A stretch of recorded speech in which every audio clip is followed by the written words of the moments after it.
Okay, this here is a Raspberry Pi. It's a LattePanda Iota. It's a x86, x64 actually, single board computer, kind of like a compute module in format, $129, and it's powerful. It's got a if we have a look at the specs, we'll go through it. It says it's an x86, that's fine. It's an x86. It's an upgrade for the LattePanda V1, which we've actually used in projects. It's quite nice. It's a nice little beast. That's got an old Celeron. But this one, he's 8 times faster now, because it's got a N150 Intel 4-core 3.6 gig CPU. The N series ones are excellent little cheap embedded processors. I love them. Comes up to 16 gig. I've got the 8 gig. It comes with onboard storage, the eMCC. I've got 64 gig for there. That's the one I bought. I'll show you the buying options, but you can say dinky little thing.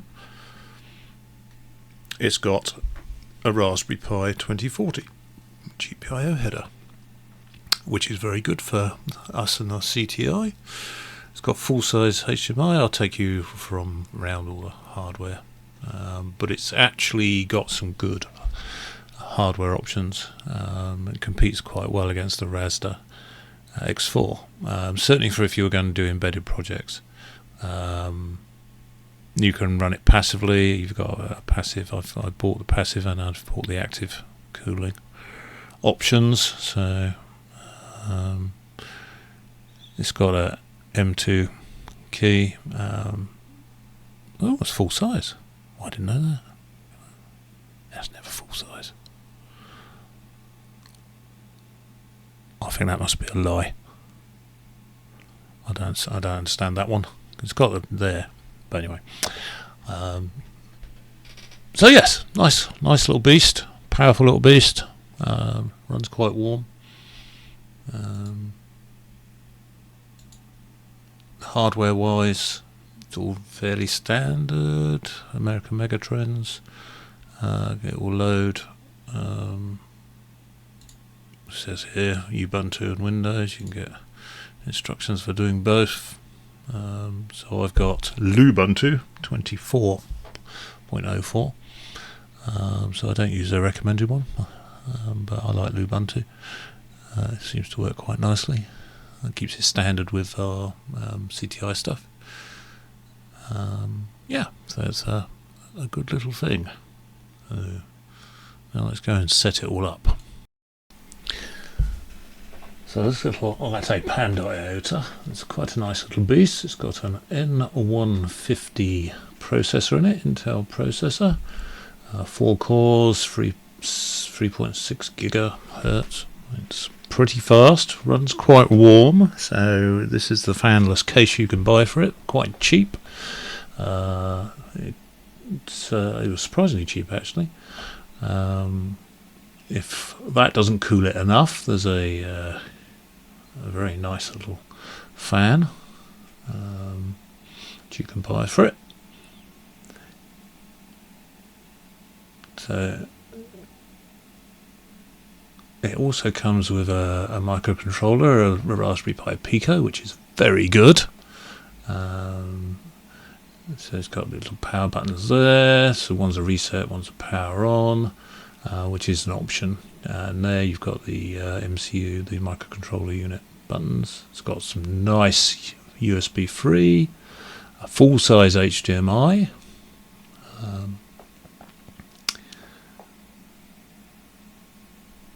And we've got a PCI Express single lane. You've got NVMe for either hard drives or Wi-Fi or something like that.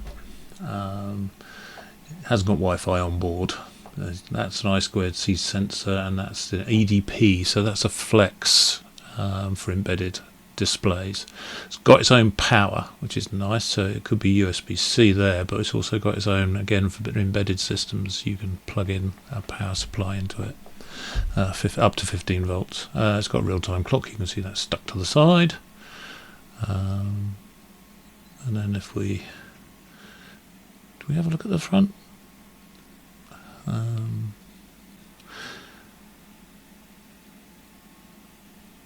So my plan with the GPIO is to make a lead that connects to my Grove I2C. It's not the same, unfortunately, pin out as the Rasda, so my board will have to be changed if I was going to do it.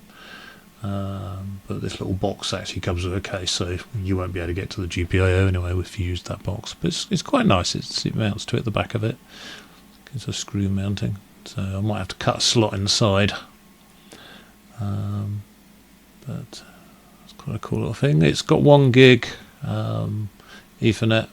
It's got a little, I think it's got a little SD drive as well at the front there. So yeah, it's quite well stacked for a little card.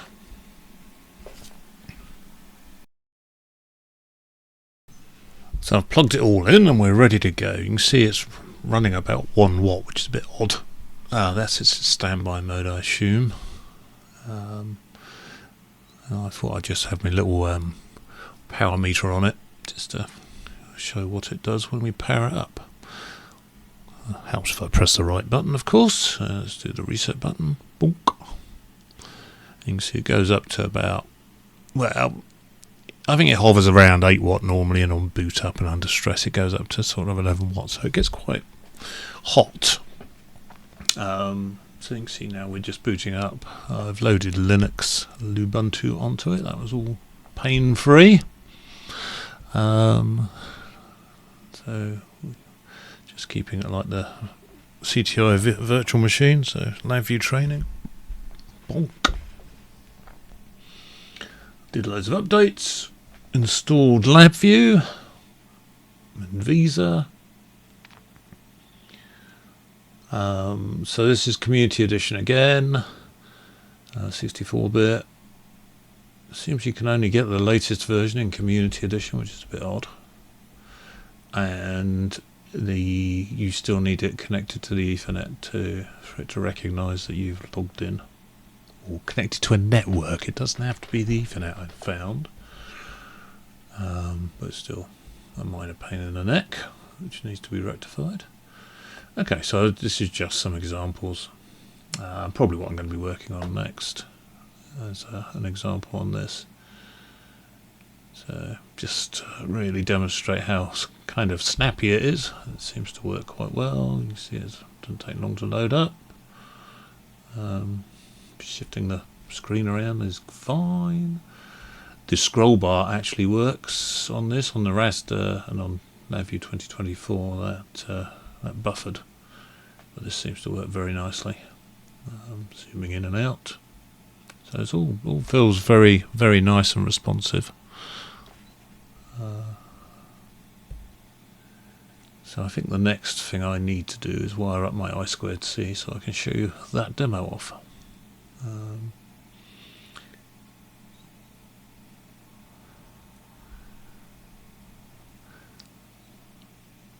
So if I hoik the power out and put it back in again, we should see the firmware update. So if we zoom in, when the firmware goes on the Pico, it flashes the Pico light 5 times? I don't know, I have to count it. So you can see it starts pulling the current and booting out 1, 2, 3, 4, 5, 6 times, and that tells you that the Pico firmware has been installed and everything's working fine from that perspective. To load the firmware, you have to press the 2 buttons here. So there's a boot select and a reset the Pico, which works very well. You just press them both at the same time, and a little hard drive pops up, and away you go. Very nice. It's a nice little beast. So who wins then in the fight for the LabVIEW single board computer? Is it the new LattePanda, or is it the Rasda X4? So LattePanda Iota versus X4. I think they do different jobs. So this, I think, you can build embedded things with this. It's more set up for that. So I think the displays, the standard HDMI, the general hardware availability, the way it's built, I think I'd be happy to build systems with this. And it's a nice little thing. The Rasda, you could build systems with it, but to my mind it's much more suited to the kind of training jobs that I want to be doing. So this would be my giveaway and a training course with everything loaded. It's about, let's say, £50-60 cheaper, I would say. But you don't have to pay for silly little HDMI leads, so there is that. But the best thing is that there's 2 players in this game now, and that's good. The N150 chip seems to work slightly more snappier. It's a tiny bit faster apparently, but I think it feels a lot faster for LabVIEW development. So there is that.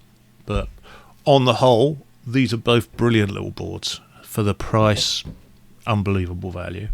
I would be happy to have either in a system. So well done everyone who builds Raster boards and who builds LattePanda boards. You're doing a good job.